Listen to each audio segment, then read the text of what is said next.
अपनी किताब seeing like a state में जेम्स सी स्कॉट लिखते हैं कि कैसे सरकारें समाज को समझने के लिए, शासन करने के लिए उसे सरल बनाती हैं। हाँ बिल्कुल। और शायद इसका सबसे बड़ा उदाहरण है जनगणना। तो आज हम भारत की 2027 में जो जनगणना होने वाली है, उस पर थोड़ी गहराई से बात करेंगे। जी।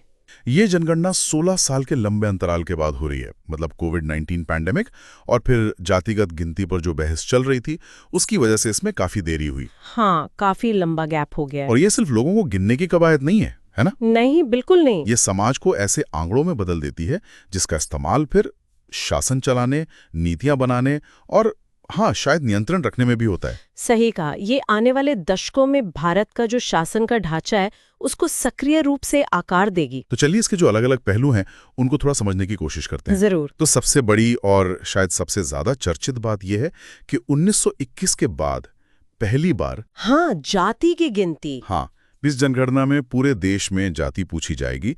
और ये एक ऐसे भारत में हो रहा है जो काफी बदल चुका है, मतलब डिजिटल तौर पर जुड़ा हुआ, राजनीतिक रूप से ज्यादा जागरूक है ना? बिल्कुल। और यहाँ थोड़ा सा ऐतिहासिक संदर्भ देखना जरूरी हो जाता है। जैसे बर्नार्ड कोहन और निकोलस डर्क्स जैसे विद्वानों ने दिखाया है कि कैसे 1871 की जो ब्रिटिश जनगणना थी, अच्छा, उसने सिर्फ जातियों को गिना नहीं, बल्कि उन्हें एक तरह से संस्थागत बना दिया, पत्थर की लकीर जैसा बना दिया। मतलब जो पहले थोड़ी तरल स्थानीय पहचानें थीं, उनको पूरे भारत पर लागू होने वाली पक्की कैटेगरीज में बदल दिया। उन्होंने इसे एथनोग्राफिक स्टेट कहा था। Ethnographic state? हाँ, यानी एक ऐसा राज्य जो अपने नागरिकों को समझने और काबू में रखने के लिए जातीय समूहों में बांटता है। अच्छा, तो आज जब हम जाति गिन रहे हैं तो ये सिर्फ ये पूछना नहीं है कि आपकी जाति क्या है? नहीं, उससे कहीं ज्यादा जटिल है। इसमें देखिए, हजारों क्षेत्रीय जातियां हैं, उपजातियां हैं। अक्सर उनके नाम मिलते जुलते हैं या अस्पष्ट हैं। हाँ बिल्कुल। तो उन्हें एक मानक सूची में फिट करना, ये अपने आप में एक बहुत बड़ी प्रशासनिक चुनौती है।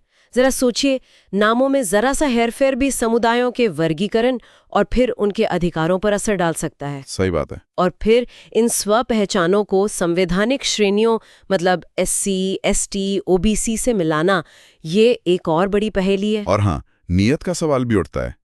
मतलब सरकार ने तो कहा है कि इस जाति डेटा का इस्तेमाल फौरन OBC गिनतियां आरक्षण के लिए नहीं होगा। हाँ, ये स्पष्टीकरण आया है। लेकिन सिर्फ गिनने का जो काम है, वही अपने आप में एक तरह की पहचान देना है ना? बिल्कुल। जिसे गिना जाता है वही मायने रखता है, उसे एक पहचान मिलती है। जिसे छोड़ दिया वो जैसे अदृश्य हो जाता है। और फिर यही गिनती आगे चलकर हक मांगने का आधार बन जाती है। बिल्कुल। बिहार का उदाहरण देखिए 2023 का। हाँ। और कर्नाटक का भी। बिहार का सर्वे कामयाब माना गया। उससे पता चला कि OBC और EBC मिलाकर राज्य की 60% से ज्यादा आबादी है। अच्छा, खासा प्रतिशत है। हाँ, तो जाहिर है इससे संसाधनों में हिस्सेदारी की मांग को बल मिला। वहीं दूसरी तरफ कर्नाटक का जो डेटा था, वो राजनीतिक खींचतान और सर्वे के तरीकों पर उठे सवालों की वजह से काफी विवादों में रहा और जारी ही नहीं हुआ। तो ये दिखाता है कि प्रक्रिया में पारदर्शिता कितनी जरूरी है। बहुत जरूरी। और डेटा का इस्तेमाल कैसे होगा, इस पर पहले से स्पष्टता होना भी उतना ही जरूरी है। बिल्कुल। लेकिन जनगणना सिर्फ सामाजिक ताने बाने को ही नहीं देखती है ना, इसका सीधा असर भारत के राजनीतिक नक्शे पर भी पड़ता है। हाँ, ये भी एक अहम पहलू है। संविधान का अनुच्छेद 82 वो कहता है कि हर जनगणना के बाद लोकसभा और विधानसभा सीटों का पुनर्निर्धारण होना चाहिए, यानी परिसीमन या डिलिमिटेशन। जी। ये प्रक्रिया 1976 से रुकी हुई थी। इसका कारण ये था कि जिन राज्यों ने अपनी आबादी, अपनी प्रजनन दर कम की, उन्हें सजा न मिले, उनकी सीटें कम ना हों। हाँ, ये एक अहम फैसला था उस समय का। लेकिन ये रोक 2026 के बाद होने वाली पहली जनगणना, यानी यही 2027 की जनगणना, इसके बाद हट रही है। तो ये भारत के अगले बड़े राजनीतिक बदलावों की धुरी बनने वाला है, कह सकते हैं। हाँ? पर यहीं पर एक बड़ी चुनौती भी सामने आती है। क्या? देखिए, अलग अलग राज्यों में जनसंख्या वृद्धि की जो रफ्तार है, वो बहुत अलग रही है पिछले कुछ दशकों में। दक्षिण के राज्यों में आबादी या तो स्थिर हुई है या थोड़ी घटी है, जबकि उत्तर और मध्य भारत के राज्य, खासकर UP, बिहार, MP, राजस्थान, वहां आबादी लगातार बढ़ी है। हाँ, ये अंतर तो दिखता है। तो अगर सीटों का बंटवारा पूरी तरह से सिर्फ आबादी के आधार पर हुआ, तो संसद में जो राजनीतिक शक्ति है, वो काफी हद तक उत्तर भारत की तरफ झुक सकती है। अच्छा, और इससे फिर राज्यों के बीच जो शक्ति संतुलन है वो बिगड़ेगा? हाँ, और आपसी भरोसे में कमी आने का भी खतरा है। ये हमारे संघीय ढांचे के लिए गंभीर चिंता का विषय बन सकता है। ये बात तो है। इसके अलावा जनगणना के और भी पहलू हैं, है ना? जैसे सीमावर्ती इलाके। हाँ बिल्कुल, भारत के सीमावर्ती इलाके जैसे असम है, पश्चिम बंगाल, जम्मू कश्मीर और पूरा पूर्वोत्तर, वहाँ अपनी अलग जनसांख्यिकीय चुनौतियां हैं।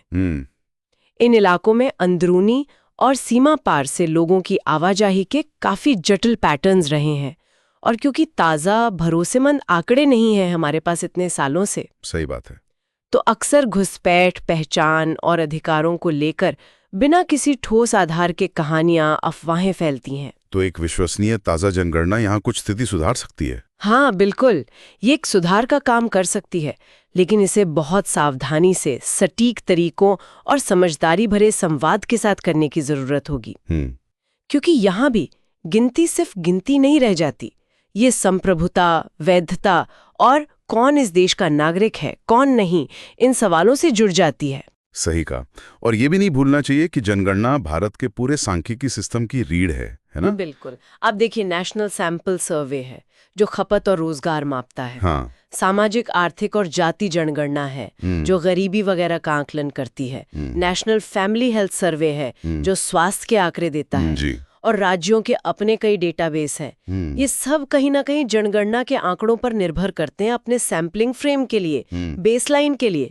तो जनगणना में इतनी देरी का मतलब है कि ये सारे सर्वे भी पुरानी जानकारी पर आधारित हो गए हैं। हाँ बिल्कुल, वो मौजूदा हकीकत से थोड़े दूर हो गए हैं। और जब आपके पास विश्वसनीय आधारभूत डेटा ही नहीं होगा तो विकास नीतियां सबूतों पर आधारित होने के बजाय वो थोड़ी अंदाजे पर बनने लगती हैं। ये तो बहुत बड़ी बात है। तो कुल मिलाकर हम ये कह सकते हैं कि भारत की 2027 की जनगणना सिर्फ आबादी में जो बदलाव हुए हैं उन्हें नहीं दिखाएगी। नहीं, ये तय करेगी कि हकों पर कैसे बात होगी, संसाधन कैसे बटेंगे और शायद हमारे लोकतंत्र की आगे की शक्ल क्या होगी। संसद में महिलाओं के लिए आरक्षण और परिसीमन, ये तो शायद बस शुरुआत होगी। हाँ बिल्कुल, और ये हमें एक बुनियादी सवाल पर लाकर खड़ा करता है। देखिए, जब राज्य समाज की जटिल सच्चाई को समझने के लिए, उसे पठनीय बनाने के लिए सरल आंकड़ों में बदलता है, तो इस प्रक्रिया में क्या खो जाता है और क्या हासिल होता है? इन आंकड़ों का इस्तेमाल कैसे किया जाएगा, ये सिर्फ एक तकनीकी सवाल नहीं है, बल्कि एक गहरा राजनीतिक और नैतिक सवाल भी है। सही कहा। एक ऐसा सवाल जिस पर हम सबको और खासकर हमारे श्रोताओं को भी सोचना चाहिए।